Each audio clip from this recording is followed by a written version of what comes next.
Breaking tonight, President Obama, previously reluctant to use the word bomb to describe the Russian passenger jet crash last weekend, has now done so, saying a bomb may be to blame in the crash that killed hundreds of men, women, and children over Egypt.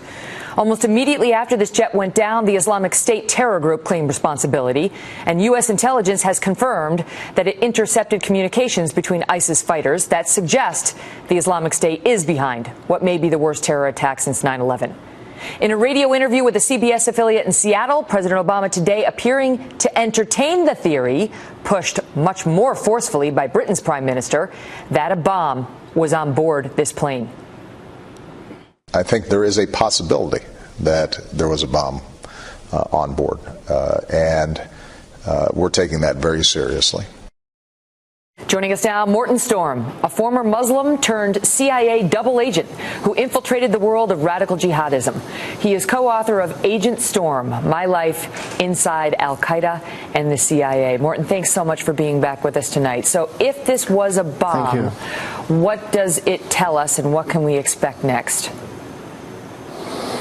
Well, it tells us that that ISIS, if it is from ISIS, that they are willing now. They have people infiltrating airports, in the Arab world, which is very disturbing news for us, because who can you trust anymore? How can they tell whether this is something that was directed at a higher level, or whether, if it is ISIS, it was a lone wolf type event? See, that's very early to say now, but I can tell you from my own personal experience from Yemen, when I used to infiltrate AQAP, Al-Qaeda in Arabian Peninsula.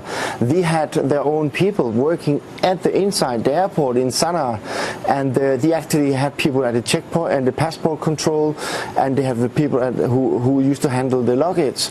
And the same, don't forget, it happened in Great Britain in 2010 with a guy called Rajib Karim.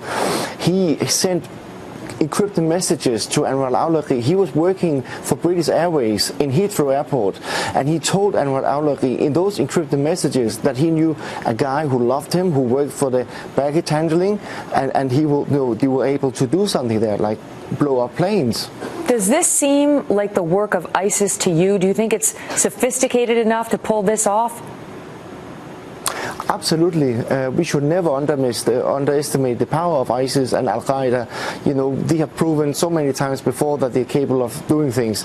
I mean, we have obviously, as for Al-Qaeda's point of view, we have many attempts, such as Abdul Muttalib, Richard Reed, the shoe bomber, and there was many attempts to blow up airplanes. So it's not a new thing. 9/11 in USA in 2001.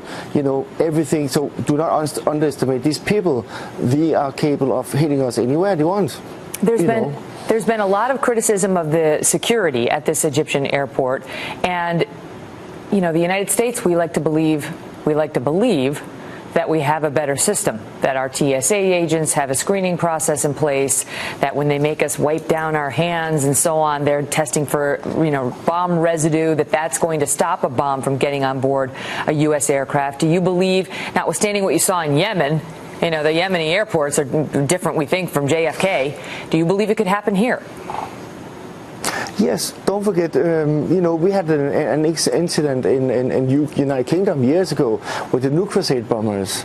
That was, homegrown terrorism, a terrorist plot, to blow up airplanes over USA. So, but from UK.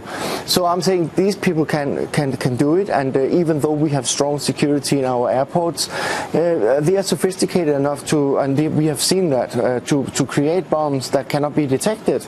So now, if it's not ISIS, even if it's not ISIS, what is the risk in your experience of attempted copycat incidents? They get an idea, they claim responsibility for it, even if they don't own responsibility for it, and then they try to do it themselves. Yes, you have many people who want to become martyrs and take the credit for these kind of things. A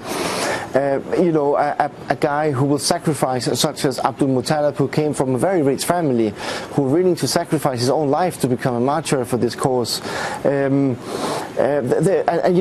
wolves, plenty of them out there. For sure that there will be people again trying to do the same. Mm-hmm. And if it is proven that this was a bomb on board this aircraft that killed so many Russians, all the experts are saying Vladimir Putin will retaliate, and it will be strong. Morten, thank you very much for being here with us. Thank you very much. All the best.